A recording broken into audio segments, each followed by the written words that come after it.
Hey, all you brainiacs out there, this is Dwight. Welcome back to the Broken Brain. This is our holiday Christmas episode where we generally come on and talk about either some aspect of tradition or in this case, Christmas special, a special that is created for family times to sit around and watch this. I realize not everybody out there listening is a celebrator of Christmas for whatever various reasons, and this is something that is very central to, I guess, my own experience. So I guess particularly with Christmas specials and media around the holidays, I find them both fascinating, and I feel like this is my area of expertise in the end of the year holidays. So that's why we do this. Joining me again this year is Isabel Tehran, who joined me last year to talk about the Rankin-Bass stop motion animation special, The Life and Adventures of Santa Claus. And this year she has chosen The Year Without a Santa, which I was not experienced with, and she is. We're going to be getting into that. And as we talk about it, we talk about a whole slew of other Christmas fiction, Christmas media, and Christmas specials that tie in with all this, as well as some of the things about the particular story and practice of talking about Santa. So we're going to be getting into all of that. So be aware, this is a grown-up conversation about Santa, for whatever that's worth, and mark that. I think I say that somewhere in the recording too, but I'm saying it now. This is a show that is grown-ups talking for grown-ups, and so while it's not that it's not like clean or anything, but we are talking about things that you may want to edit through as far as what Santa comments we're making and who wants to hear those and wants their family members to hear those as well. You get it. So, all right. So, yeah, enjoy. The Broken Brain.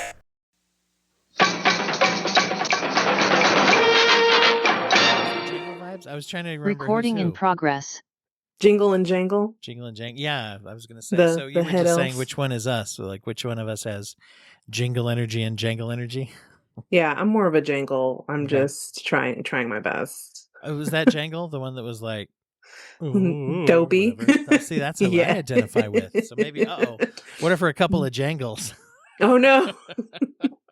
Well, if we had Daylin here, then she could be the jingle then.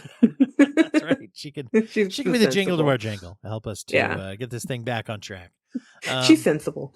Back on track implies that we were on track, but I think we are on track now we're on track for Christmas time. By the way, everyone out there has probably noticed it's that time of year. The world falls in love. Every song you hear seems to say that it is Christmas, at least the time that we do it here in the USA.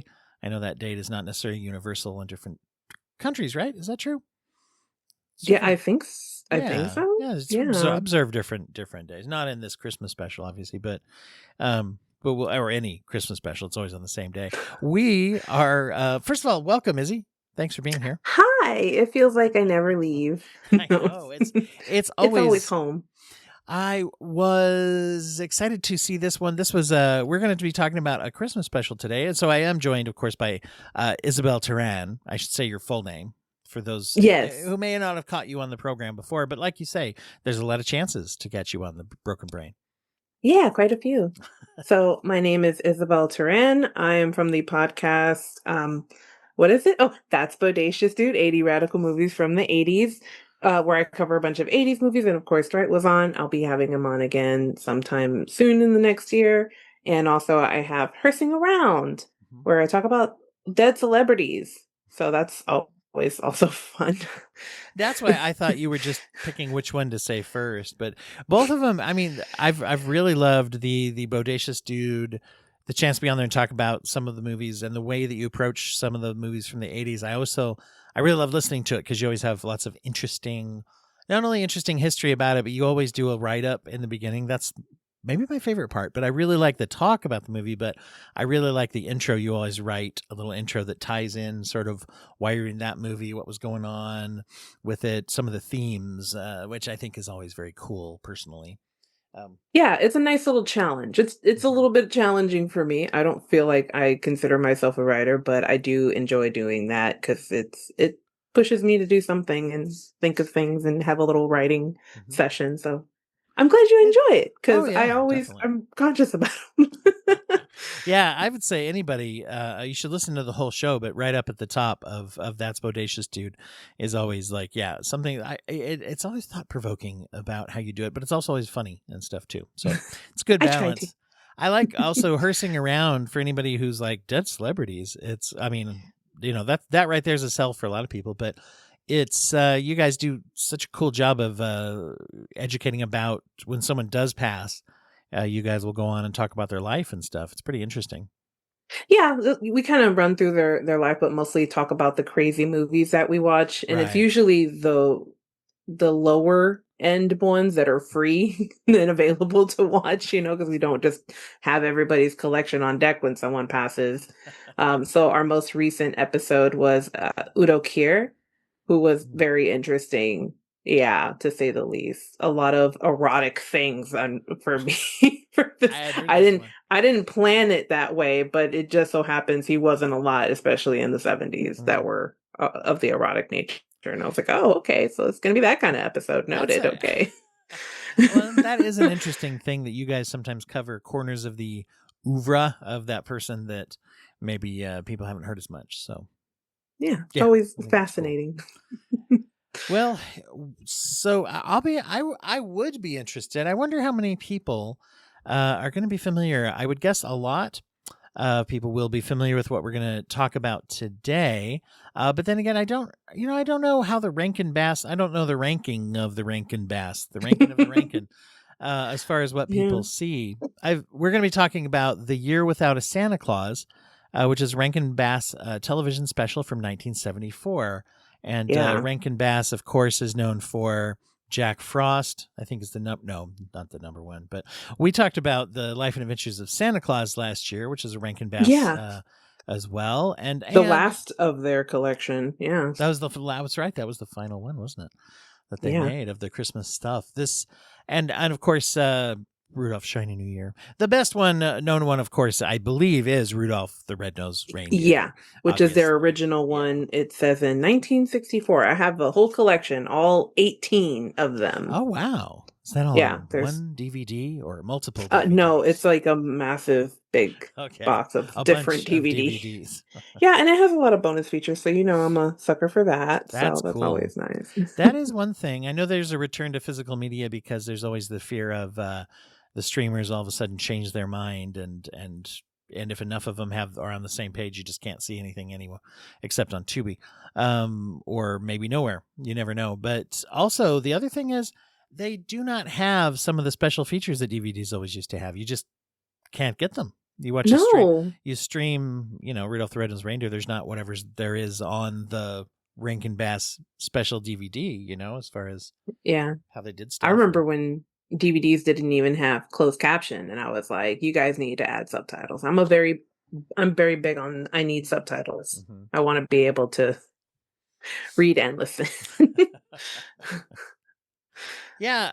So I've shared on here before through past episodes. In particular, my brother and sister and I did an episode of the podcast one Christmas where we talked about our low-tech version of streaming that we did, which was that at the point of our childhood where we owned a VCR, the bulk of it was done over 2 Christmases, where we recorded every special that we could. We'd look at the TV guide and find out when they were. And because, of course, back then, you either usually saw it because you were home and sometimes knew it was coming on, or sometimes you lucked into it, or you just didn't see it. And so when we had a VCR, there was the option to record something. And we had the thought, I think it was my mom's idea first, to record every Christmas special that we wanted to watch. And then that way, for future years, we didn't have to care when they were on because we just kept these two. There were 2 VHS tapes that got loaded with Christmas specials. So we stopped watching them on TV after a certain year. So there are certain ones. The whole point I'm getting to is we did not catch The Year Without a Santa Claus. And there are a few that we didn't catch during the time when we were recording. And so they just didn't become part of the part of my whole Christmas special experience. So there's a few little holes in that. Whereas on the other hand, we also recorded several that were just, I don't know, like one-hit wonders. I mean, they maybe showed them one year and then they didn't seem to make splash, and so there's a couple of them that it's like nobody has heard of. Yeah. Like, oh, did you I watch think this? What the hell are you um talking about? Yeah. yeah, I've seen quite a bit of them, but yeah, some of them were new, and I haven't completely gone through all of them. There's even a Leprechaun one for with Christmas Gold, so Pinocchio Christmas, like yeah, What? Whoa. yeah. Okay, did not I know was like, that. I can go through all of them if you want this me. this will be our It's a challenge. record See, list. all right, well, Yeah, yeah, hey, Rudolph, this is our the second one. We can hit all the others, yeah. too. Well, last year I had never seen the life and adventures of Santa Claus before you brought it up. And so now this year we have A Year Without a Santa Claus that you haven't That I seen. hadn't, but you had mentioned So this is one of your Christmas specials in rotation for you it this time of year. is. Yeah, I mean, like, Rudolph is always a classic. Santa Claus is Coming to Town, I think, is also another really big one. But I really like this one. Um it's definitely a favorite. Santa is the most relatable he's ever been in any of the movies. So yeah, that's what I'm excited to get into how they characterize these as we get into it.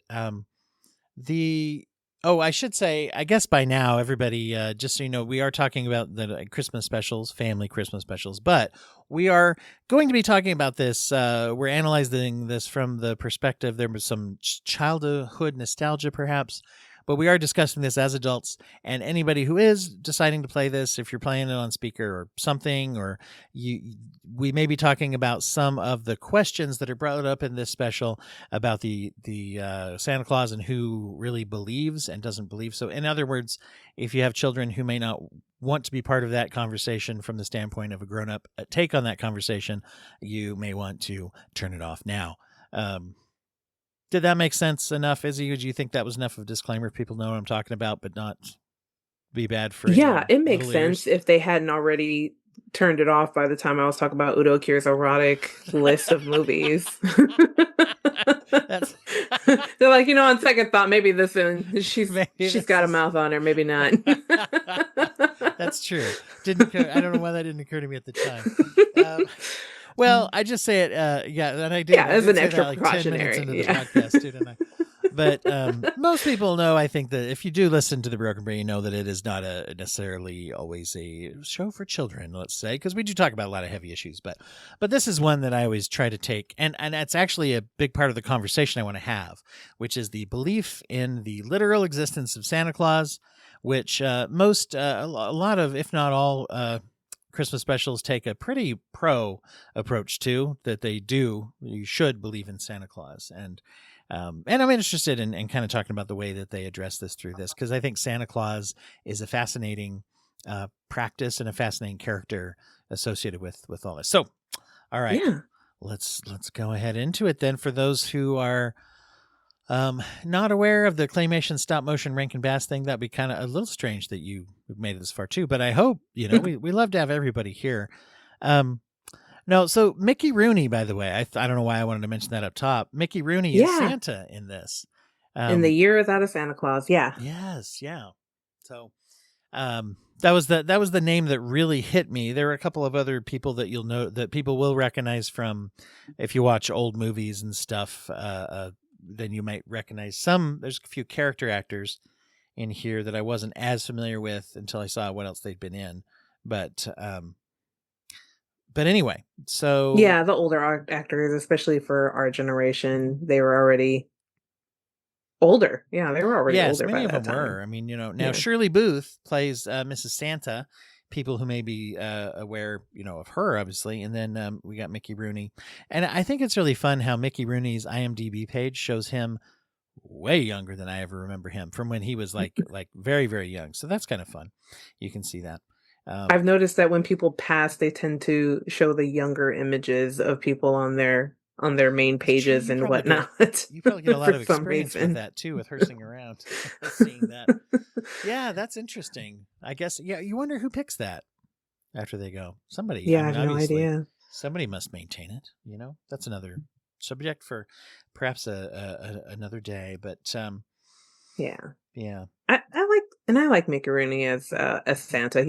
I think he does a good job on the voice, That and he does kind of extra Santa it up, I guess. mhm. No, that is a real natural mix. It's one of those things. Like my first exposure to Mickey Rooney is probably Pete's Dragon. That's probably not unusual for people in my generation. I don't know, Oh, like but the cartoon. Okay. no, Right? the No, the movie. live action. Yeah, Well, the live. yeah, I he mean, was yeah, the dragon Oh is a yeah, cartoon, Pete. but yeah, I mean, Pete. Elliot was a cartoon. Pete was a human kid, but yeah, Mickey Rooney is the lighthouse owner. Lampy, the Lampy. Lampy and Nora. This great movie, by the way. Love that old, I think, the yeah, and old see, Pete's I Dragon. think it was one where he was with Judy Garland, and I don't remember which Oh, one there you that go. was.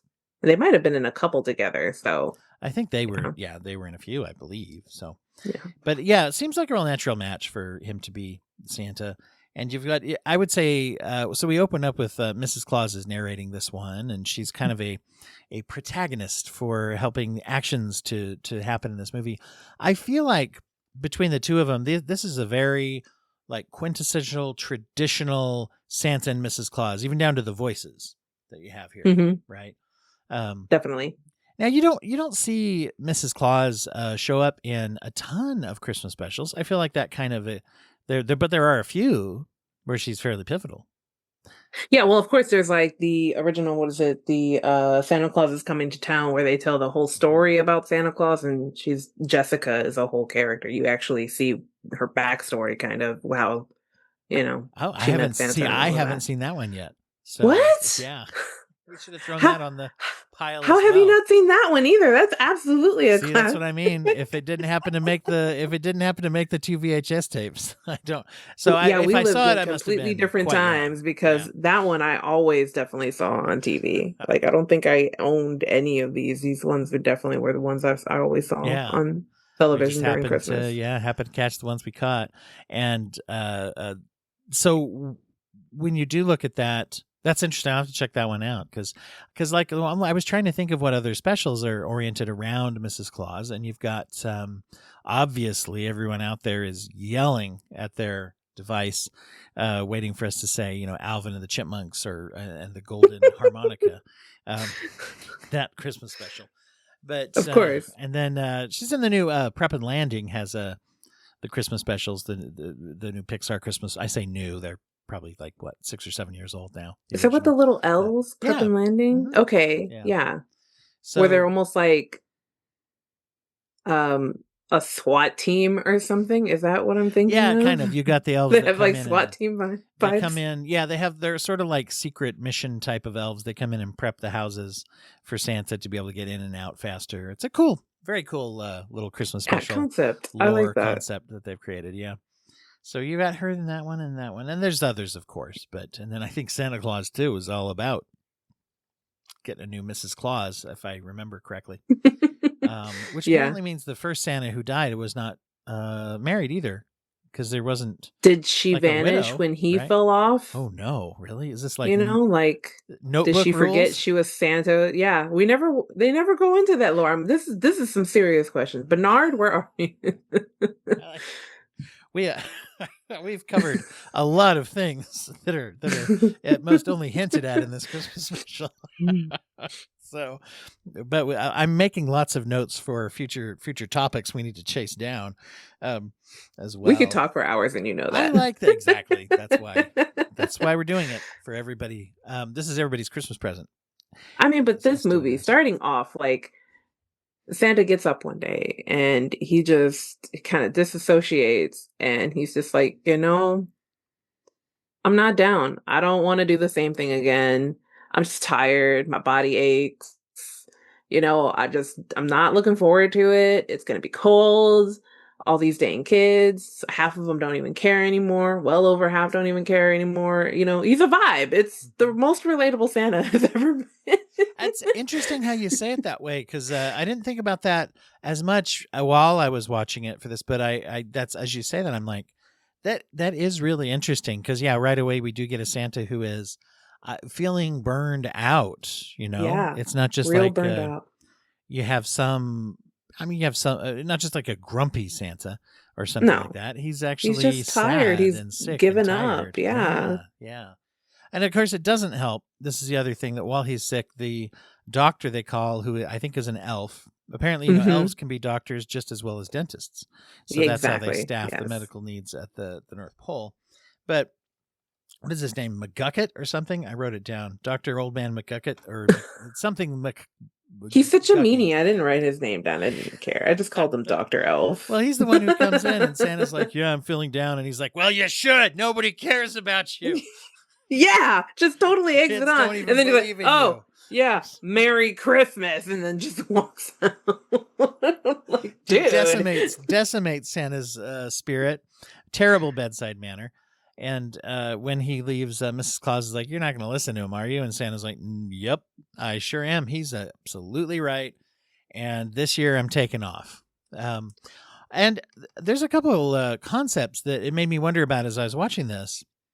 One of the ones that comes up in a lot of Christmas specials is the idea of canceling Christmas.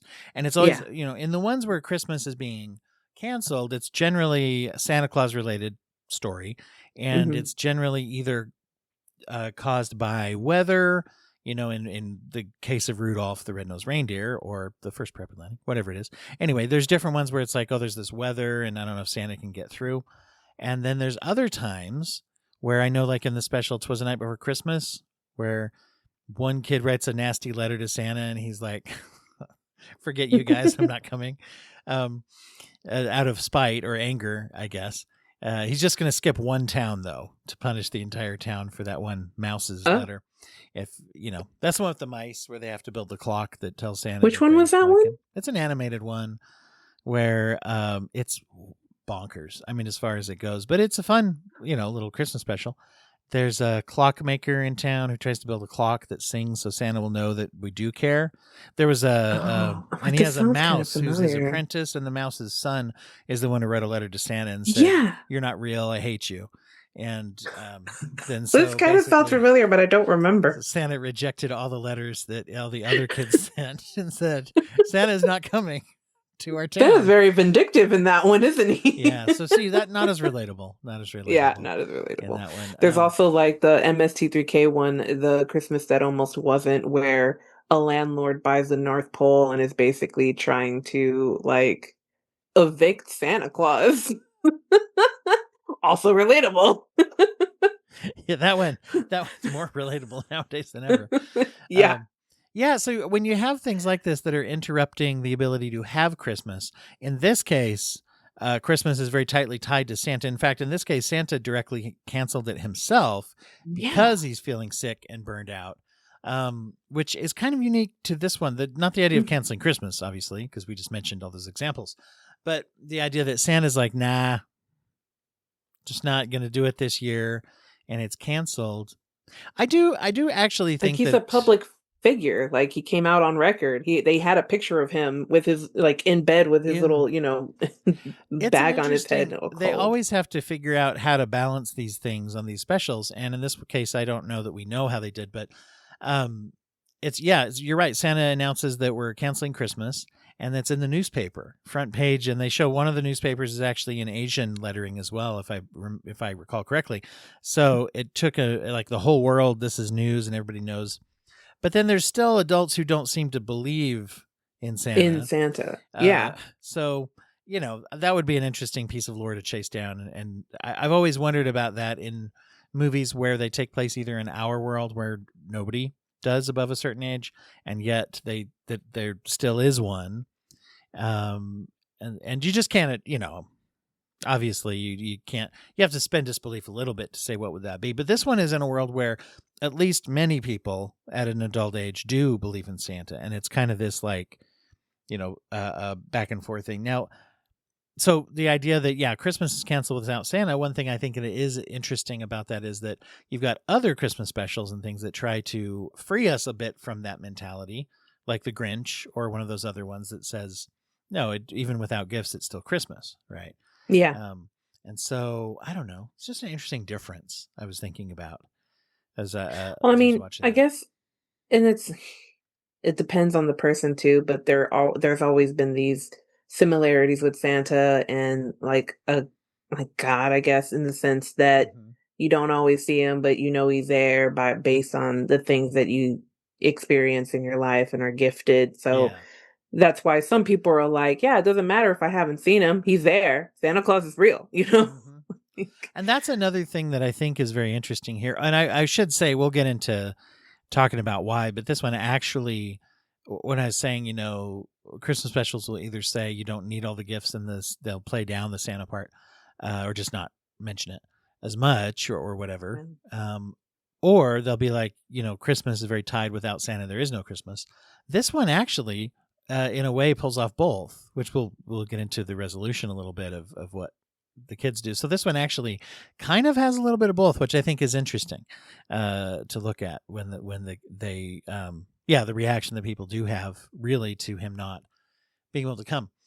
But then there is that question. They have one of the things in the middle is they have a big song about faith in Santa. So I'll be interested to see. We'll get into that. But so we really see how Mrs. Claus is like, I got to help out here because Santa's ready to chuck this whole thing this year, right? Yeah, and I love her little song, like maybe anybody can be Santa Claus and everything. She puts a little pillow in there and puts on the whole Puts on the outfit. coat And and the hat. Yeah. yeah, I mean, but Jingle and Jangle thought that it was Santa for a second until she turned around and they're like, oh, Mrs. Claus. Miss Claus. I really liked that song for a couple reasons. When she sings, could just anybody can be Santa.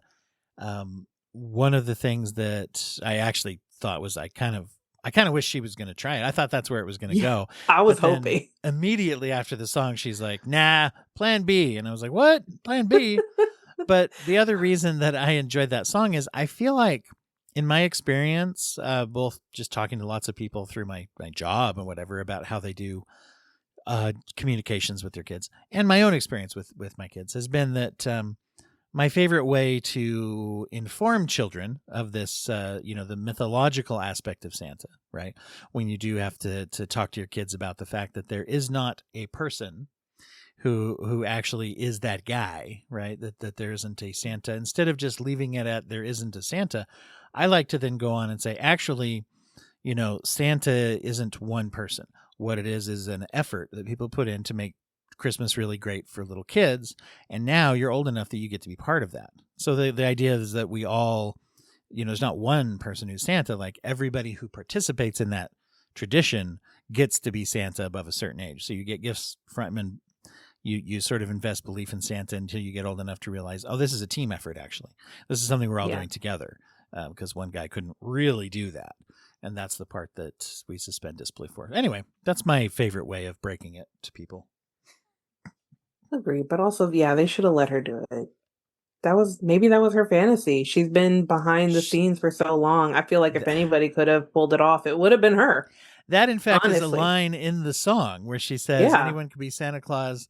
Maybe I could be Santa Claus. I've fantasized about it a lot. I wrote that down because I was like, that is an interesting line. And so in another world, maybe Dr. Rankin and Dr. Bass, I don't know if they were doctors, but, had a story where she was out there doing it. And by the way, times are probably too sexist for it. Probably. That might have been. And also, to be honest, that would have been a whole, that actually, even though I'd like to see it go that way, that probably would have made it a little more like a lot of others where it's like, oh, somebody has to fill in for Santa, and so then we wouldn't have the direction they do take has some maybe more or different ways of doing it. But we have seen people fill in for Santa on occasion. Phineas and Ferb helped with that. Dr. Doom actually filled in for Santa once in one of the Marvel Christmas special comics that they did. I can't remember if we talked about that on another episode, but no, I don't think so. Yeah, Dr. I'm Doom, not that knowledgeable in either of those subjects, Phineas and Ferb or Marvel thing. Dr. Doom filled in it was a takeoff of 'Twas the Night Before Christmas. The whole thing was in a poem that was taking off of that, and Dr. Doom was filling in for Santa because, as many people know, Dr. Doom may be a villain, but he's also kind of a weird. He's kind of a lawful evil if you're looking in D&D terms. So he wanted to fill in to help Santa because his his concept of right and wrong aloud for that to be important. But then the Avengers try to stop him because they assume he's hijacked Christmas. And Yeah, in a bad way. Yeah. and he's trying not to fight with them. And then finally he's like, "Argh," but then Santa, intervenes. So anyway, so that's part of the canon. Santa is actually a very powerful mutant, like under the X-Men, actually in the Marvel world. So that's a whole nother Well, thing. you really need to watch Santa Claus Coming to Town, because how Santa was raised is wild. Like, he grew up with like seals. He makes friends with an abominable like snowman. Like, it's a whole thing. Wow. It's a whole A thing. Bumble snow monster? That's crazy. Like an abominable kind of thing. Yeah, I'm pretty sure. Wasn't that the one? Well, a wizard. He befriends a wizard. So yeah, you really need to get your life together and watch So this it. is the different version of the Life and Adventures. This is an alternate. It story. really, yeah, This is exactly. the Because I was like, which one's Wicked and which one is Wizard of Oz? Don't know. The only reason I say that, by the way, in case people didn't listen last year to our thing about that, The Life and Adventures of Santa Claus is a book based on a book written by L. Frank Baum, and it does exist Yeah. within the Oz world. Santa is referenced in the Oz canon as well. So I love remember that. what we're talking about. Oh yeah, that's right. The Year Without a Santa Jingle Claus. and Jangle decide they're going to Yes. go to Earth with poor little Vixen and drum up some Christmas spirit somewhere. Surely somewhere. But they kind of get blown into Southtown by the heat miser. Yes, and now this is where you get I have seen little clips of the heat miser and the snow miser. Snow miser? Yeah, Snow Miser. The heat miser and snow miser, who are two stepbrothers who control the weather, and they're always fighting over which geographic areas they get to snow on or shine the sun on, right? Yeah, I didn't know they're stepbrothers, but they're definitely brothers. It mentions it in here. Okay. I The was heat like, miser is like stepbrothers? or the snow miser is like you mean my lousy stepbrother, the heat miser?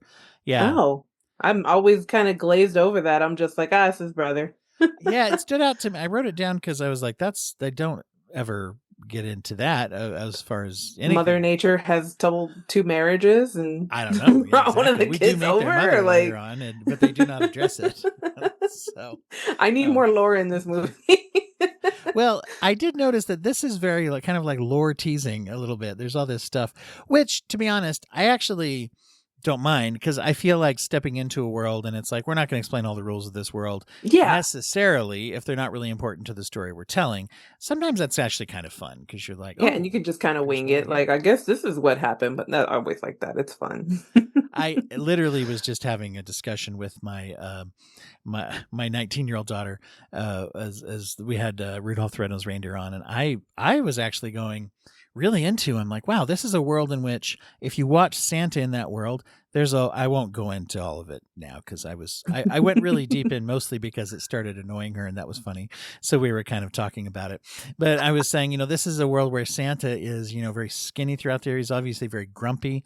And if you watch, he only gets happy. And Mrs. Claus the whole year with Rudolph is like telling him, hey, eat, come on, eat, Santa. And then once he does, he's actually jolly. So when I always, people talk about he goes in and makes fun of Rudolph's nose, and then he gets mad at the elves when they sing their song, and it's like, is this He was just hangry.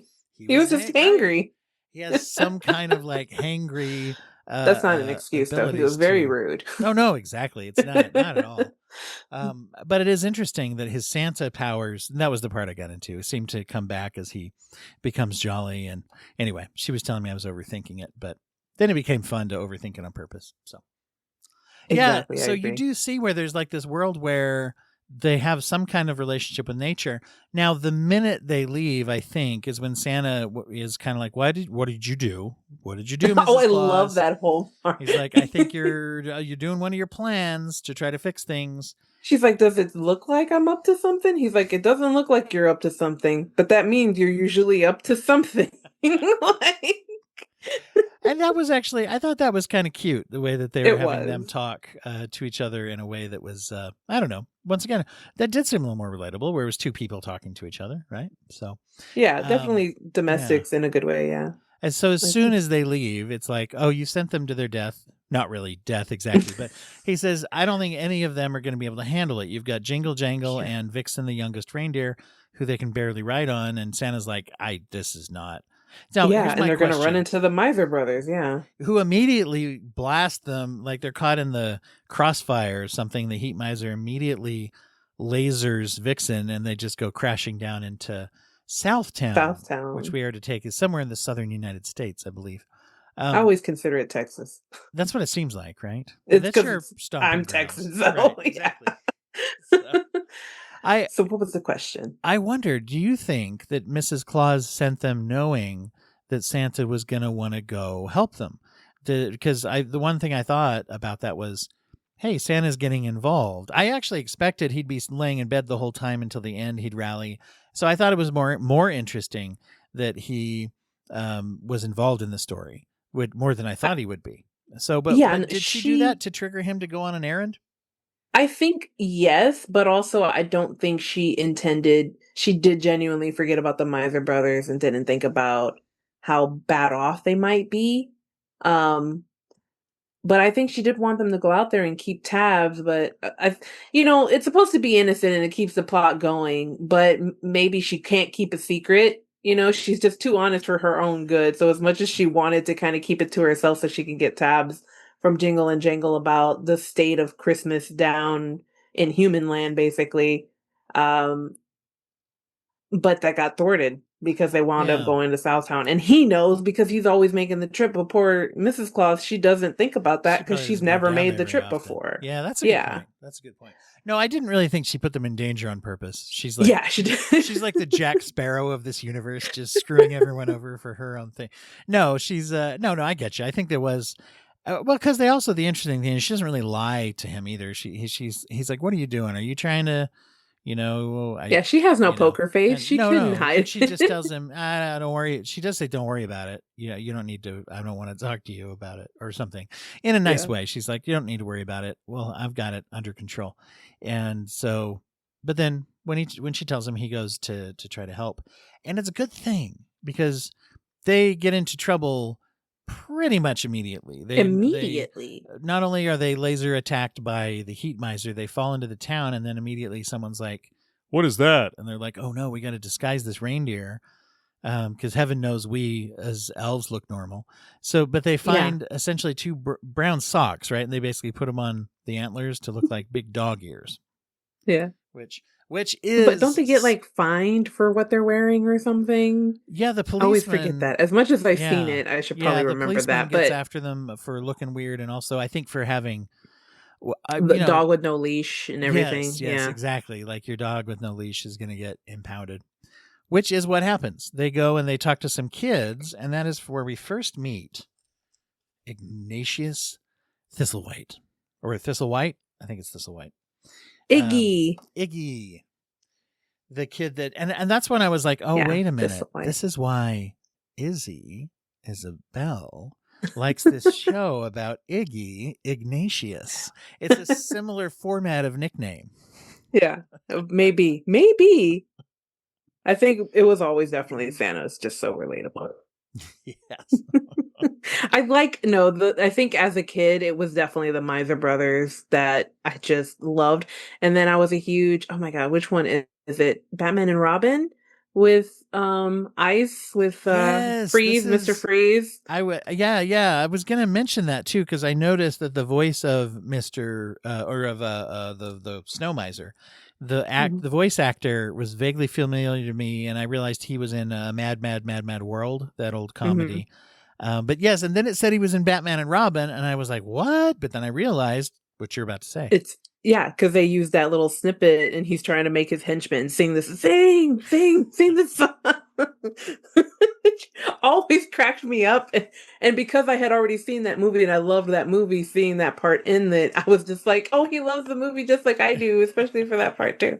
Although I've always, I'm more of a heat miser person because sometimes I had anger issues and also I'm used to hot That's Christmases, right. so So you're like, but there's the fascination with which we don't have, just such as the people in Southtown who wish that it would snow. But yeah, I love the idea that, and it makes sense, really, if you think about it. All of us, even yeah. into adulthood, we all have nostalgia. So it makes sense that Mr. Freeze in the Batman world would be like, this is my favorite Christmas special. And then I just like most of us, He's just like me. we try to get people to, watch the Christmas things that we're into. Particularly if we're parents, we might be like, hey, come on, watch this one, I swear it's the best. And then sometimes they watch it and say this was cool, and others while you're watching it that you haven't seen from your childhood are like, this is not very good.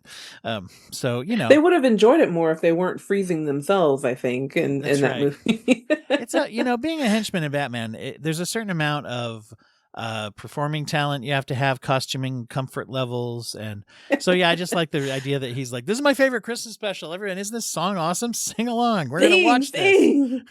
Mr. Yeah, this. exactly. It's not Christmas without this. Oh yeah. Let's take over the city. So it humanizes Mr. Freeze as well. I hope that I hope by the end of this episode that there is not any piece of Christmas media that we have not referenced. That is now my goal for the rest of this episode. We've got a lot down. We could use Schwarzenegger to jump into Jingle All the Way. No. All right. Yeah, I mean, even like I have my Chewbacca shirt, which, we got the Star Wars special involved. That's a lot. A lot of people haven't even seen that. It's a rich world to mine, all the Christmas media and fiction that's out there. Yeah, poor little Vixen. That little reindeer gets all overheated and just can't take it. And I did write a note, and I'm just like, this little reindeer is like Ryan visiting Texas. Oh, and same dynamic. But doesn't he live in California? Yeah, but Northern California. So it was quite hot, and this is not the hottest in November. It could have been for him, but he took it like a champ. But still, that's what I thought of. I was like, this little reindeer would be Ryan visiting in Texas. Ryan Luis Rodriguez. Anyone listening? Ryan Luis Rodriguez, another recurrent guest on this show and your show, and great podcaster as well. You should check out One Track Mind, as well as the Reels of Justice. Talks about the audio commentaries. Yeah, he does. He reviews the audio commentaries of movies, which I don't think I've never heard anyone else do that. I think that's actually fascinating. When I've been on his show as well, it was actually really fun to go back and listen to those for movies that you might not have. So he had that same experience where as Vixen's kind of fading away in the heat. Now that's also where Vixen it's a little dramatic, but that's what I thought of when I saw him. I was like, oh, that's like Ryan. Write in, Ryan, and tell us how it was in the weather in Texas. He'd be like, this is slander. But when they have him Vixen rest under the shadow of a tree, that's when he got by the dog pound. Yeah, they're fast. Taken away. Yeah, that's one thing in Southtown. They do not, well, and I guess you live in Texas. They have to worry about stray dogs and things, don't they? Isn't that a big problem? Yeah. It's such a big problem. It's warm, so a lot of animals, if they get out and go feral or something, they got to be careful. Yeah, it can be, especially because of the heat. It gets way too hot for puppers. If any of our Texas listeners are offended, I don't want to offend anyone about that. I just spent some time in Houston, and there was an issue with that in some of the surrounding counties. That's all. So I'm basing it. I'm basing one experience and then making vast, broad strokes over the state. But so they're already, kind of not really doing well on this little quest. The kids they did talk to, particularly Iggy, and this is important, were told by the voiceover after they go running off after Vixen that Iggy is actually a very good child. But he is also the one who told them, like, they said, Santa's not coming. And he said, meh, so? And all his friends were like, we don't really care. And we are. If he is taking a vacation, good for him. Well, and that's interesting because it sowed the seeds for what ends up later, because some of the kids, are of that mentality of like, yeah, he can have a day off. And then Iggy, though, we find out he's kind of like, I don't even really think there is a Santa, right? Yeah. He goes home and his parents are well, it's actually before he goes in, right? Santa shows up. Yeah, right before. And Santa's riding Dancer or is it Dancer that he takes? Or I don't remember which. Prancer? He just hops on the back of one of the reindeer. It's one of the other reindeer, not Rudolph. No, there's no. This is not a Rudolph. A non-Rudolph universe at this point. Anyway. Yeah. Maybe this took place before then. I think it's supposed to be in the past. Yeah. So as he surprises Iggy on his doorstep, and he's just like, hey, and he's dressed in like the coolest, like tallest bowler hat that I've ever seen, as well as just a pretty cool outfit. Like it's the kind of Yeah. thing, you know. It's like a four-piece red suit kind of thing, very Exactly. business-like, but of the Yeah. time, of whatever time it is supposed to be in this So movie. so Santa's just dripped out, showing up in this great outfit, and that I would love in real life if I could wear that. That'd Honestly, be yeah. awesome. And tells Ziggy like, "Hey, have you seen any little weirdos that have been around, probably causing probably getting into trouble? I'm looking for my friends." And Santa does not have a lot of faith that they're. Oh, let's put it this way: he has them spot on. He knows exactly what they're going to do, and that they're going to struggle in this world. Yeah. And he They're is basically correct. like Tweedledee and Tweedledum, just in elf form. That's right. Yes, this is the the Tweedledee and Tweedledum of this world. And when he asks Ziggy, like, have you seen him? And he's like, oh, yeah, I have. Oh, man. They're, he just mentions that he'd seen them. And then at that point, his mom is like, hey, who's this old man you're talking to? Bring him in. And I think he Yeah, says because he's his name is sneezing out there. Klaus because he's undercover, you know. Klaus. Yeah. Klaus. And they come in and she's like, oh, you have a cold. Let me make you something. And she makes him some tea or something, cocoa or something. And as they're sitting there, Iggy says something about not believing in Santa Claus because, that's what they asked him. He's like, there hasn't been Santa Claus. And he's like, yeah, there's no Santa Claus. And then his dad is like, yeah, there is. And he says, you don't believe in him, do you? Because you're really old and wise to Santa. And Santa's like, I do, of course, because he is him, obviously. But they have this song, which is the time where if I hadn't already known this was Mickey Rooney, man, when he starts singing, I'm like, that is the Mickey Rooneyest song. It just, Yeah. Reminiscent of his character in Phantom of the Megaplex, the Disney movie. Oh, I love that one. Yes, I was like, there's another movie I watched a lot that had him in it, and he was older, and I can't remember it. That's what it was. And he does not really sing. I just always never No, miss a but chance still, to mention Phantom of the Megaplex. He should have. He should have had a number. I don't know if it was, I can't remember. It might have been his last role because he was like 115 years old when they made that movie. But no, because he was also, I think, in Night at the Museum. He was one of the older gentlemen. That's true. That's night true. guards. Yeah. Well, I don't know. He was still working towards the very end. Which of those came out later? No, that's right, because that one came out when I was an adult. The other one came out when I was a teenager. So yep. Yeah, it's one of those old. Wow, he looks a lot older in that one. Anyway, doesn't matter. So this song, and I wanted to talk about this for a minute. You mentioned before the kind of the metaphor of it for faith, right? And in this song, they mention faith in things you can't see, but they keep tying it back to love. You can't see love, but you know it's real, so you should believe in Santa. And they're bearing down on this kid.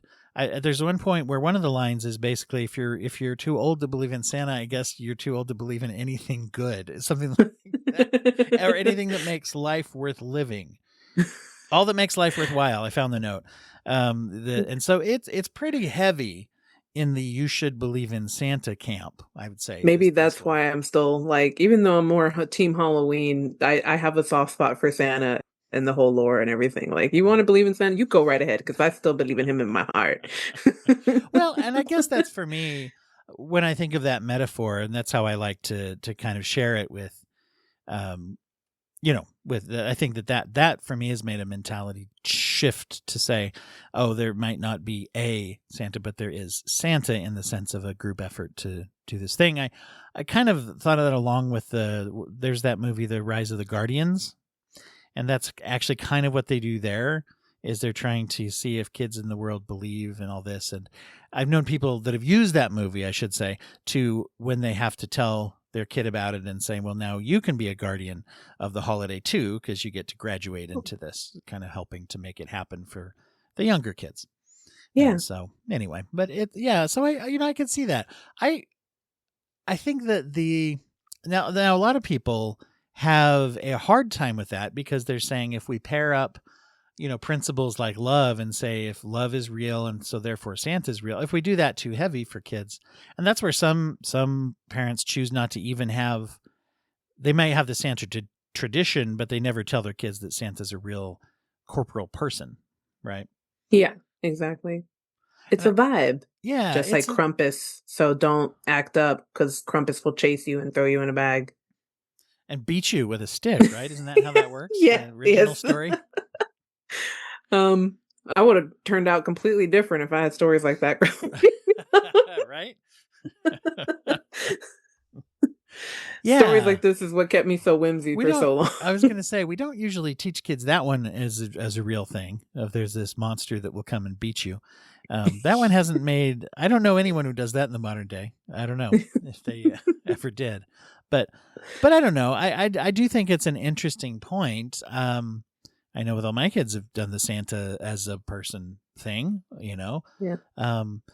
Now it is interesting because there is a reversal from real life, and I think this is appropriate, obviously. But in real life, when your child is old enough to say, "I think I'm too old," and I figured out that there's not a possibility one person could do all that.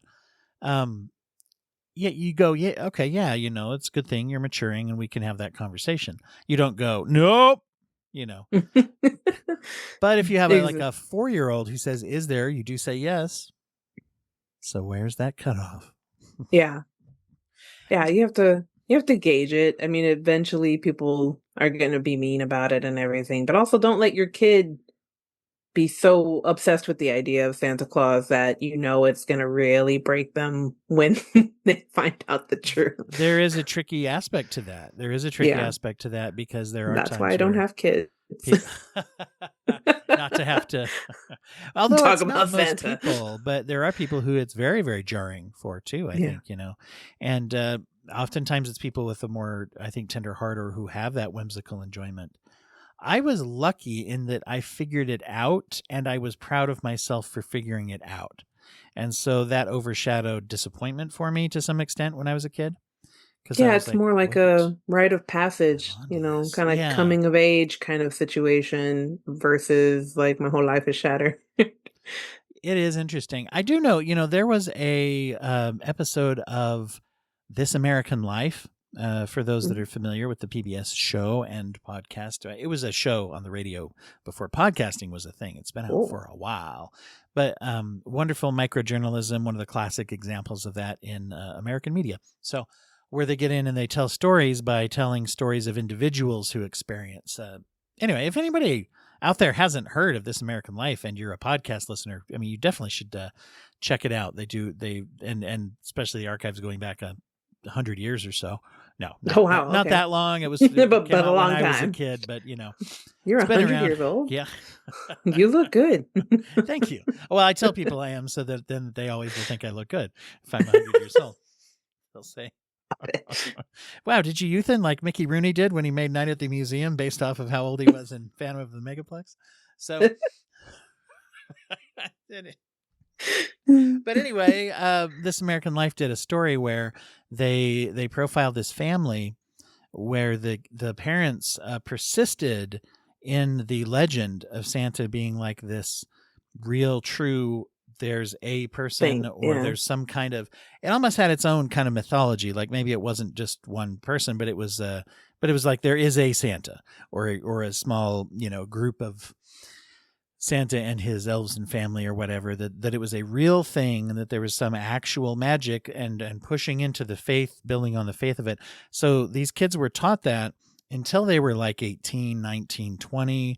I mean, it was like one of those things where they interviewed one of the kids that when he was like, I think he was like 19 years old or 18 or 19 years old, where he had to really pressure his mom and say,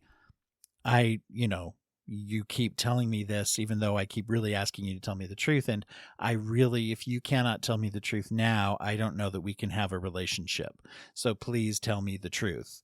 And then she finally did, but it had to get to that point. And they had and they weren't 100% sure if they were all family members or people they knew. They had people that would dress up. They would keep, so the parents clearly knew that they were keeping this, but they had little things that were like, oh, here's some trinkets in our family history that they found, a piece of a horn or this toy that Santa dropped or something. That's excessive. It was very excessive. Most people don't do that. Most of Obviously, them. vast majority of people do not do that. So I'm just always fascinated, and I guess I don't necessarily have a like strong opinion that I would tell anybody like, here's what I think you should do or whatever. Well, that one not. I mean, if somebody asked me that about that last one about the till they're adults, but Yeah. um, paying actors, lying about family heirlooms, things like that. I wouldn't. I would definitely say that's not the right way to do it. But as far as people's approach of like, do we, how hard do we sell this to kids and not? That's a balancing act that I'm really actually very interested by.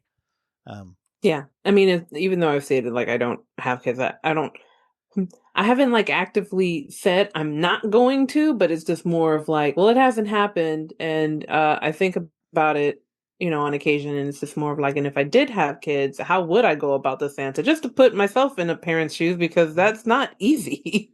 Yeah. I mean, nothing in life is necessarily easy, but that's Mhm. definitely an aspect you have to think about. And it's just like, well, Coco, I'm your Santa now. That's my dog. That's as far as I'm going. I'm Santa. It's You're a not sure if she's concept. onto you yet, though, right? No, I don't think so. Well, I think it also, though, you can also see the comfort level with engaging with that piece of lore or mythology as an adult. As you put it, there's that mentality that people will embrace and say, "What's my version of believing in Santa? What does that mean to me as an adult?" That is there whimsy and an attempt, because frankly, as an adult, there are lots of things that you go from just having provided for you to figuring out how to provide for yourself or for others. And so magic and whimsy actually take some work in real Mhm. life to make it happen. And so it's an interesting concept to think of. It doesn't just the magic just doesn't happen. You have to be the one who has to start making it now in all kinds of ways. There we go. The magic dust is the confetti and scraps of paper from making your own Christmas cards and Yeah. crafting and putting like gifts together yourself and everything. Hmm. Like it can be magical putting time into something. I mean, Hmm. and that is kind of magic. You're creating things or making sure that they have an experience. I mean, making a memory. That's magical. And when that, and there's versions of that then go beyond even just the gift giving excitement of giving something, but there's just also the just being around each other. And I see Yeah. that too as I've got a couple kids now that are adults too. So that it's like there's still that's where that kind of comes in of finding ways to do things that that have that feeling to it. So it Well, is an I'm always fascinated. interesting, yeah, kind of metaphor to look at through this thing because this story, as you put it with the relatable part, is that we are looking at Santa in this story, even though there is obviously whatever magic has to exist for elves and flying reindeer and all this, we do see him getting tired of making it happen for everyone, right? Yeah. So, yeah, so It's there is almost that like, burnout. well, I mean, I love Nightmare Before Christmas, but it's kind of like how Jack is like, I'm tired of Halloween. I'm going to steal Christmas. But instead of stealing something else, he's just like, I just don't want to do it. I just don't want to do Christmas this year. I'm just tired. And that's so relatable, but also it's relatable to, experience people and kind of have a renewal of an energy, like, because going to Southtown and, meeting Iggy and having that chat and with the dad and everything, it kind of did help a little bit in making him realize that, you know, I should keep doing this for the kids. And then there's that moment later on towards the end that extra drives it home that I can't just not do Christmas. I gotta do And that's where we go. Just so everybody knows, I mean, Santa. Oh, this is the interesting thing is that right after that song where they Mhm. sing about how there's a Santa, and Iggy's like, yeah, I guess maybe I should be open minded, and they immediately walk outside. Or because he tells Santa, like, oh, I forgot to say, they took their dog. Those two people, your friends, they took their dog, and he's like, dog, what, Vixen? Which I gotta say, it increasingly seems like Vixen is really the only one Santa is that worried about. Um, I don't know if he thinks the elves will just be okay, but maybe because Vixen's really young. I don't know. Either Yeah, it's way, a little baby deer is he what we get the impression of. Can't take the he heat. he immediately jumps on the back of Donner or whoever he's riding, and flies from the front yard of the house. So all this Klaus nonsense is just dispensed with. And they're immediately like, the kid is like, "Do you think he's Santa Claus?" And the dad is like, "He might be." And I'm like, "I'm Yeah. pretty sure." I'm pretty sure. He wore all red. His name was Klaus, and he just left in a flying reindeer, son. I'm pretty sure. I did think it was funny because after that song, to then be like, "Yeah, maybe." It's like, well, okay. You kind of didn't close the deal, Dad. You didn't really put a button on it as far as this argument goes. But but then Iggy, being the good kid that he is immediately like, "I got to do something about this." And the end, I also did think it was interesting. And this is one thing I love about family or children's fiction is that, number one, you have access to the mayor, and the mayor is who you go to when you can't solve a problem. They're like, so, and funny enough, he goes, his father tells him, "You should go talk to the mayor." "Well, see you later." And the kid runs off to talk to the mayor alone. And then Jingle and Jangle are told the same thing by the guy at the dog pound because they don't have any money to like bail out or whatever you call it to get Vixen. Pay the fine, I guess is what you call it. The dog pound, yeah. They don't have the bail money for Vixen. Dog the bounty hunter will help you post bail because it's a dog pound. So anyway, that's where the crossover opportunity comes from. I'm sure that'll be in the remake, Yeah, of course. You know how they're putting Dog the bounty hunter and everything? Nowadays, after he's been whatever. So they all go to the mayor at the same time, and the mayor says, "Yes, I'll give you your dog back if you make it snow." Which that sounds like crazy. So impossible. Yeah, the way I said so that crazy. Sounded crazier than it is because they tell him they're Santa's elves, and so it's not as crazy as what I just said.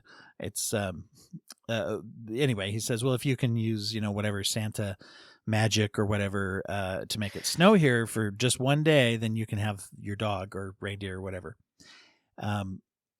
Sarcastically, but he is kind of serious about it. Sure, if you make it snow, yeah, and they immediately agree, even though as soon as they walk out, they're like, "We have no power more than any other person to make it snow, so I guess we're in trouble." And he seems to be at least moderately convinced because he runs out and sings to the entire town that it's going to definitely snow. So speaking of faith, I also thought while they're doing this, Santa retrieves Vixen by just simply paying the fine to the dog pound guy. I like to have a savvy Santa who understands how the world works because you think about it, he spends time down here, right? Yeah. Just like in Elf, the Santa in that also was like, "Yeah, I've been to New York, go to Ray's Pizza or whatever." It's like he knows what the real world is like. So he just pays the fine, and he immediately pulls the socks off of the antlers, and the dog pound guy, theoretically some type of animal care professional, is like, "Oh, he's a reindeer." I thought he looked like a weird dog. So Santa then takes Vixen back to the North Pole to get better. And he says, like, those guys, they'll be all right enough to survive, I guess. Well, they'll figure it out. Vixen's in a bad way. So we got to get him back to the North Pole. But while that's happening, the elves are worried about how to actually make it snow because they don't know that they don't need to anymore. But as it turns out, it's a good thing because of how it can affect Christmas spirit. But this is where they call Mrs. Claus. Apparently, they say, "Let's call her," and then they cut to the scene where they're just waiting on a rooftop, and she pulls up in a sled with a reindeer. It is not hard to get down to the south from the North Pole because you got these magic reindeer. Yeah, they make it pretty quick. Mm-hmm. And at that point, Iggy, at this point, Iggy is all in, of course. Yeah. He's like, "Oh, Mrs. Claus, whoa." If you were a kid, wouldn't you be? Oh, yeah, totally. He's hanging out with a couple of elves, Mrs. Claus. We're going to go see these things called Miser Brothers. I don't know. Exactly. This is the thing. And she says, "Let's go visit the Miser Brothers," which, by the way, I have not seen. The Rankin-Bass, they have a Miser Brothers special that is just I don't think I've seen it either. Yeah. It's got to be in your DVD collection there, probably. Is it? It probably is. I don't know. It's also available on, streaming rentals and probably other places and other ways to get things that I don't really know how to do. So I think that one's a cartoon though, isn't it? I think it's well, I don't know for sure. I thought it was. I thought they had their own thing, and I thought it was Rankin-Bass. Anyway, that's something to investigate for Yeah, later. totally. Another, yeah. Maybe next year. So they go there, and the snow miser's like, he seems like he is great friends with Mrs. Claus. He's like, well, where's your husband and everything? He says one joke, and Iggy says, don't make fun of Santa Claus. He's like, no, Santa Claus is one of my best friends. I think he's great. And, very, Yeah. very friendly. As Really soon great for my as, business. yeah, that's what he says. It's like, yeah, he's like a walking commercial for me. And Mrs. Claus is like, would you do me a huge favor and make it snow? And he's like, yeah, sure. It's immediately. But then he finds out that it's in Southtown, which the South is definitely his brother or stepbrother or whatever's territory. And he's like, he'll lose it if I try to make it snow down there. Yeah. So you can ask him. Anytime I try to turn it, it just turns into rain or sleet or something. Yes, that's right. He's like, nah. So then they go to the heat miser and ask the same question. Well, ask a question of, will you let him do this? And he's like, he's mad though. He does not care for Santa because he feels like Santa makes cold look cool. I didn't mean Yeah. it. I didn't realize it's the same word until I said it. But, and that everybody, he's like, if Santa could show up in a bathing suit once in a while, maybe that would help me out. And everybody would think heat was whimsical and magical. Which is hilarious because there have been actual advertisements that are like that. Not since this, no, not until after 1974. No, what does he want? What is it? His thing is he wants, and I wasn't clear at first. If he said he wants the North Pole, if he's going to let it snow in Southtown, he wants the North Pole. And I think his original offer was, I guess he just wanted it. Later on, they come up with a compromise, but he's just like, I want my weather to be at the North Pole. Yeah. And they fight. They won't agree to it. And so a big deal is made of this next step, which is Mrs. Claus says, we have to go to Mother Nature. She's going to. I love that for her. She's like, all right, well, if you aren't going to be reasonable, I'm going to your mom. That's what I was writing down. Yeah, I was writing down a note about that because she's like, I don't want to do this. And they're like, you're going to do it anyway. And she's well. I will do it. And I wrote down on my notes, she Karen'd their asses. Yeah. So. I'm going up to management. And Mother Nature, once again, immediately, everybody really seems to really love Mrs. Claus. She's a delightful person, and everybody seems to have a good rapport with her because Mother Nature's like immediately like, I'll talk to those two. She, in fact, makes them appear and is like, you will do the thing that she's asking you to do. Because it's a reasonable request. Yes. Meanwhile, they're like being like little boys and like sticking out their tongue and just being mean behind their mom's back. But anytime she's there, she's just like, yes, mother. So they do tradesies, and she does allow, we don't ever get to see this. It would be interesting, but the heat miser is supposedly allowed to make it be spring on the North Pole for one day, right? So then it starts snowing in the Southtown, and the mayor is like absolutely, especially considering he's saying to everyone it's going to happen, absolutely shocked that it's actually happening. He didn't really believe they were going to do it. Yeah, his wife told him to wear his galoshes. That's right. Yes, she calls on the phone, and he's sitting with, of course, the snow right behind him out the window, and he's able to go, what? And go out and celebrate, and everybody's having a great time. And it's, unless, I got a little fuzzy on the timeline here, but I think this is where all the kids in the world decide that they actually are okay with Santa taking a day off, right? And exactly. They all bond together, and they start getting presents to give to Santa.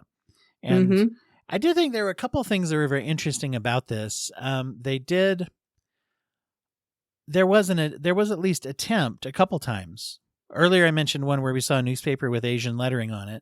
And in this one they did say, kids from all over.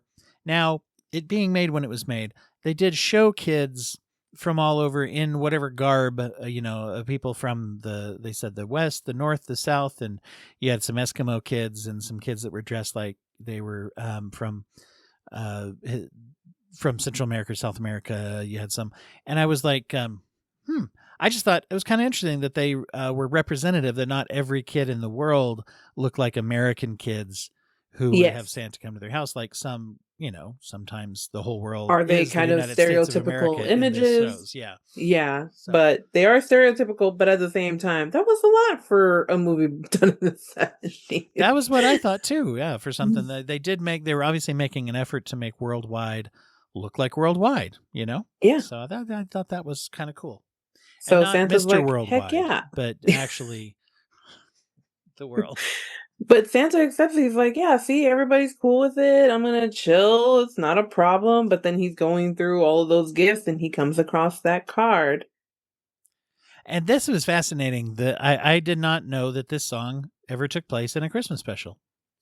Yeah, Now Blue watch Christmas. Blue Christmas.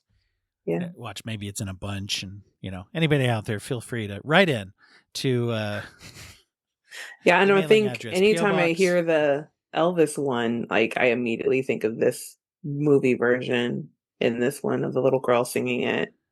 And her little crayon, sad little She blue draws a tear little falling. tear, and Yeah. she's like, "I'll have a blue Christmas without you, Santa," which was an Yeah. interesting application of the song, and it made me. I hadn't realized necessarily, and that's when I looked up. I had forgotten that this came out in the '70s, and the actual Blue Christmas. I don't know if it's worth this mentioning. I I think thought it's it was kind of older. interesting. It is. It came out in 1957 is when it's credited by coming up. That was only Elvis's version. It was actually written back in 1948 and sung by Doy Odell, was the original singer of that song. But when you look it up, the 1957 comes up first because Yeah, that's the so Elvis soon. version. So Yeah. anyway, that was kind of interesting. So it had been around, for like 30, almost 30 years at this point. But then anyway, I hadn't seen it used this way before, and I thought that was very interesting. So Santa's touched It's the by only this. new jukebox, I guess, Hmm. song technically. All the other ones were, I think, made for this movie, but that's the Yes. only song that is a known song that they used in it. Yeah. Yeah. That's very interesting because it is a lot of original music that you have just for this. That's fascinating. I hadn't thought about that part of it. So it's that tips the. I think what you're seeing here is things are adding up to tip the scales. First, he's like, nobody cares, and I'm all old, feeling tired and sick and sad. And then he goes to like, I feel really actually very loved now, and it is inspirational to see um, all the kids, in the world and stuff like that. And the mayor maybe a little bit less because he was trying to get something out of the deal, but still, but all the kids really sell it, and then he's like, oh, that's so nice. And they're giving me this gift of being able to take the year off. And then he's like, oh, and here's someone though who is also saddened by the change or saddened by this. And he gets inspired at this point, right? Yeah. He's like, I can't do it. They're all counting. Like, they've all been counting on me, and I'm just sitting here feeling sorry for myself. Like, how dare I? I need to. And that's where I thought that was also a really interesting thing to where, well, first of all of his symptoms also seem to be pretty psychosomatic to some degree, or at Yeah, least and you can see where we know that the emotional health we're going through does affect how we're feeling and it what it does. is that how amplified, because they do studies about this, is even with physical pain, it's more amplified by the emotional state that we're in. And also, interestingly enough, they've done studies that pain is actually worse the more attention you pay to it, and it's actually a very, very difficult cycle to break. There's a lot of like cognitive exercises where people try to go through a lot of exercises to try to purposefully distract to help their pain be more tolerable.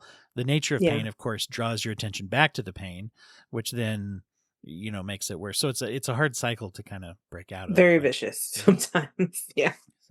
So but in this case, and they don't actually, I'm sort of adding, so they didn't talk heavily about, nobody used the phrase psychosomatic Yeah, uh, exactly. in But the he does. Christmas All of a special. sudden, he's just like, actually, I've never felt better in my life. I Hmm. don't have a runny nose anymore. My back feels great. My feet are ready. I'm happy. Let's go. Let's do this. It's go time. Let's go. And then he goes and does Christmas, and it was renewed. But yeah, it just the whole journey is very relatable. I mean, you take away the Christmas and the Santa Claus, you still have a story of a man who was just down from, down and out, and he was just tired of doing the same thing all the time, but he realized that thing he was doing, people relied on, and think it's also important to show appreciation to people and Yeah. everything. So I like Yeah. this story. It was actually really interesting. That's where like I said earlier, that there's the specials that make it all about Santa giving you the presents, and then there's the ones that try to say it's Christmas even without that. And this one is interesting because it does both. Yeah. It's like, oh, we're all sad that he's not coming, but you know what? It's okay. And also, it's an interesting thing to view Santa as a person or a literal personage, but in this case, a very like there's a lot of personality in the, like you just said, that is relatable, that nah, you know what, screw it. And then actually realizing, also, once again, those words do not appear in the Christmas special, but to see him then, as you put it, say, you know, I am in a mode where I'm feeling sorry for myself, which is, as a human being, very easy to fall into, very hard to pull out of. But it is Yes. interesting that many times, and not all, I can't say all, but many times, whatever problem that we are experiencing is made at least more difficult if we get into that place where it's like I am mostly focused on the feeling sorry for myself side of it. And that's not even a statement of any kind of judgment when I say that. It's certainly not moral judgment. It's more like, Yeah, we all have days where it's hard. yeah. Yeah. This is also where, I hear people say, all these old sayings that we throw around, and I hear people say things like, we just do our best. That's not even real, though. I think we have to be careful when we say just do our best. I think we also have to add, because I know the intention. It's like you don't have to hit whatever level of success. You just do whatever you can do. But I Mhm. always like to add on to that. We just do our best, but not always.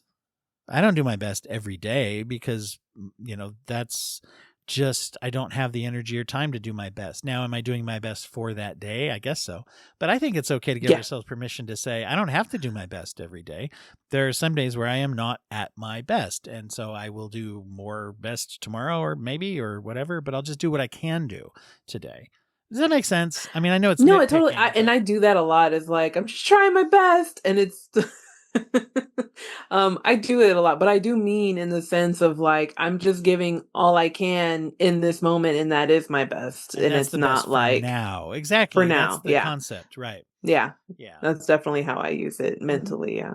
Yeah, I think as long as we are careful, because it can turn into a judgment too. If I know I'm not actually, I know I'm capable of doing more in general, but to actually say to ourselves like, not, but right now I am not Yeah. doing Some that for days you whatever just need reason, rest and days. Yeah. those reasons are Exactly. legitimate, even if it's like I could physically take toys to everyone in the world, but I don't have to. But then to rally and say, actually, I can this time and whatever for this thing shows the whole gambit of being able to get out of that mentality and not just self-punish or feel like, oh, woe is me. He's able to transcend that, and there's a great combination of him being able to do that. But the only reason he was able to do it, if we think about it, is because of the community, those around him that are helping. In this case, mostly Mrs. Claus. Um, and around this part of the special, which is we're right at the end here, of course, where he goes and delivers, there was a real sense of her throughout the special. I realized she was actually trying to help him to decide to go there. And in fact, when the kids said, "We're good," she didn't go say, "Write him this sad letter. That'll get him to do it." She just said, "Isn't it wonderful? The kids are okay. They're supportive." I mean, she wasn't going to tell him what to Guilt trip do. them Does that make or sense? anything. Yeah. Yeah. Yeah, Yeah. totally. They were kind of working, which once again is their relationship. They were relationship goals. They were giving relationship goals by, just kind of saying, like, I'll let you be you, but I am going to try to help, and say, are there any kids out there who believe? So it wasn't I don't want to say, you would hope it's not manipulative, but sometimes things can come off that way. And I thought they did a good job of not making it manipulative, but making it actually helpful and supportive. Yeah. Agreed. And that's why I love this one so much. So Yeah. now you see. Now you see. Well, it kind of gets down to that of here's what, we hopefully are trying to do with the mentality of this time of year. And as I send this out to, as we make this episode, we know that everybody out there doesn't have the same experience. Not everybody even celebrates, this particular holiday, obviously. for whatever different reasons. But if it is this time of year where we kind of, if you are in a boat where you either celebrate Christmas or you have other, important holidays around this time, or you just are trying to say, oh, this is a time where a lot of people kind of slow down and try to be nice and celebrate and support each other, whatever degree. And if none of that, that's obviously fine too. But the goal here of this, I think, is trying to rally and trying to help and trying to, um, you know, not only do the things that we can do, like Santa ultimately did, but also to be able to support the one who was doing the things too. Yeah. And kind of that sense of community really did seem to be part of that. And I guess that's a whole part of what the season's supposed to be, right? Yeah, exactly. The importance of community. And that's through love. And I think that's kind of also to roundabout back to the song that they were referring to, in that, how much love is in it, which also always takes me back to The Nightmare Before Christmas, because I had recently talked about that one. And, with Jack, it's not that he thinks that it's just Christmas that he loves because it's this feeling, but it's not. It's actually all of the love and warmth from everything that Christmas is about that he really loved and wanted, and he just didn't know how to articulate. He didn't understand. It was like that's that's why I love that movie too. It's funny as you say that too, because it reminds me of and as I said earlier, the song that I was having those mixed feelings about, the really like believe in Santa, stop thinking about it, kind of thing. But as you're saying that, there was a part that stood out to me in there that where they said believe in Santa, and they always added and all the things Santa means. Yeah. I know that's an interesting point that hadn't stood out to me until you were saying that. It makes me like that song a little better, I think. But the idea of like, yeah, what is this supposed to mean? In Santa Claus. Yeah. Yeah. I love it. I love the whole movie. And here's and it's under an hour. The songs are good. It's just yeah. all around. Oh, it takes less time to watch it than to hear us do this thing talking about it. So although I will say it's not interspersed with a million cuts to a bunch of other Christmas specials and things, which actually makes this conversation pretty fun. Yeah, and that's what you're here for. Relate these things. I will say it reminds me of one of my favorite little quotes about Santa, which actually comes from Miracle on 34th Street, the remake one, not the old black and white one. No shade to either one or whatever. I just mean that it doesn't come from the first one. But it comes from the one where John Hammond plays Santa Claus. What is his name? The actor. John Hammond was the character he played on Jurassic Park. Oh my God, I do the same thing though. I call him John.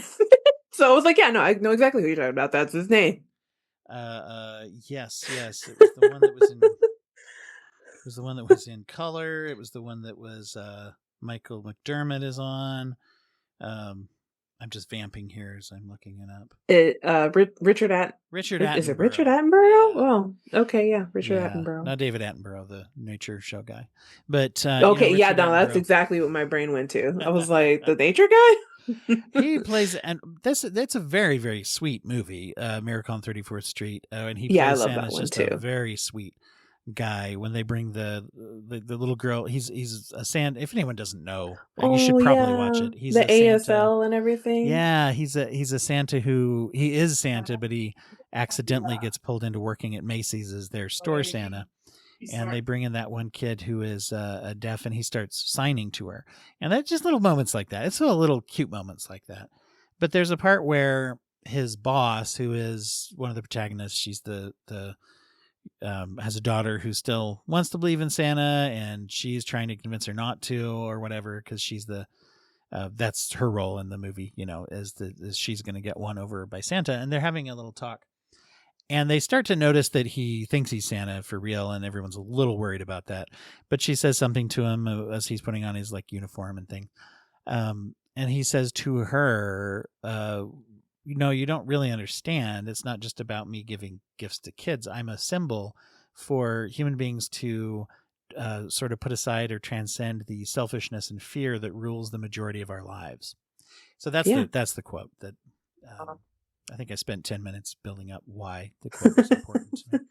But just that thought of like, if there's anything we can do, whether it's Christmas related or not, it's like trying to not just be a bundle of fears and anxieties and insecurities, like is so easy for us. And that's what leads to cruelty and also, fear of each other too. So there we go. There we go. Well, and that's another one that I love. Look, and we got one more in. What other ones can we mention? Gremlins. Watch it. It's a Christmas movie. The Gremlins literally sing a Christmas carol. It's a Christmas movie. Perfect. So I want to let everybody know of a couple things. One thing is I just kind of allowed October and November's charity to flow into December because I like them so much. The Because organization is an organization that helps people with rebuilding, or sometimes primarily building for the first time, their health and happiness and security in the community, and building up a life after they have been victims of human trafficking, who have exited those situations. And apparently only 8% of charities that are focused on human trafficking have anything to do with supporting people after they have left. Most of those organizations talk a lot about trying to rescue and get people out of human trafficking, which is, of course, important.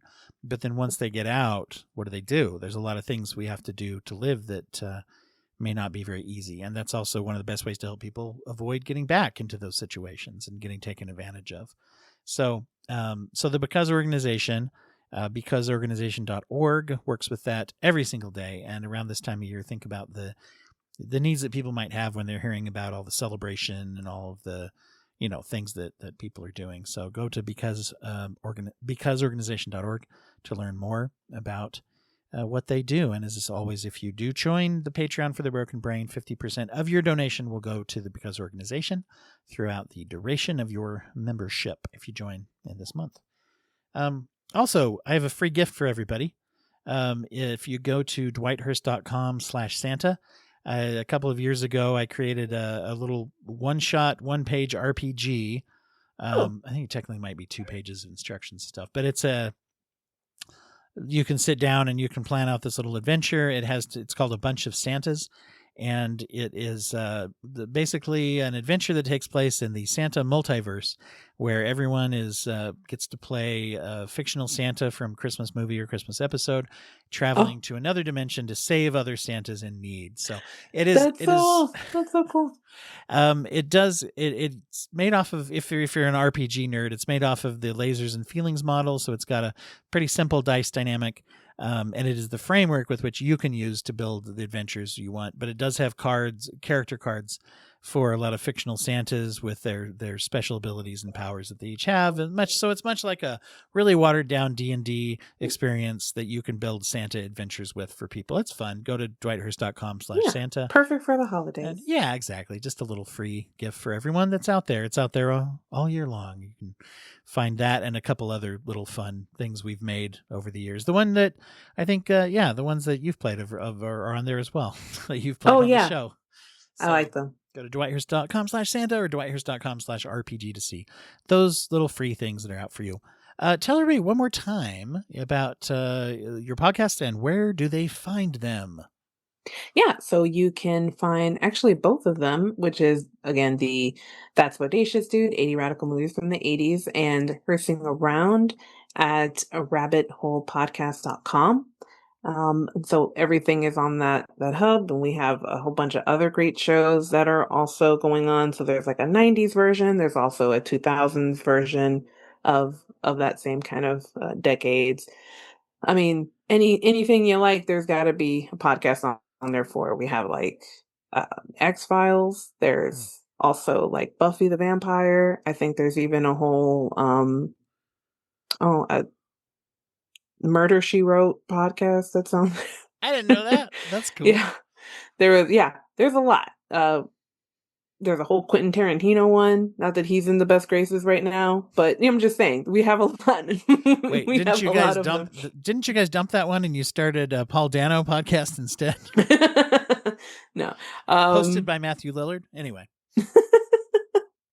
But there's so many, and of course you can find us on all of the places where you would normally find your podcasts. But I believe this is for Christmas, so you can see me possibly there's no possibly. I'm kidnapping my boss's podcast so I can talk about The Nightmare Before Christmas because it's my absolutely favorite movie of all time in general, but especially for the holiday season, of course. Very cool. So. Thank you. Well, thank you everybody out there for listening as well. And, this is a time of year that is often, as we were talking about, known for lots of festivities and for lots of people trying to put aside selfishness, cruelty, and fear and help each other out. But I realize as we talk about this and we have a little fun with all those things, not everybody is feeling that way, obviously, out there. And however you do feel is okay. And it is a time of the year that's highlighted by many people, but it's also a time of the year. And if it's not all the things people say it should be, that's okay. And if it is other things that other people may or may not, it can be whatever it is to you, and we can feel whatever we feel, and that's okay. So, but hopefully this has brought you a little bit of fun out in this time of year, and I hope that everybody's able to enjoy that. So, thanks again, Izzy. You're welcome. Thank you.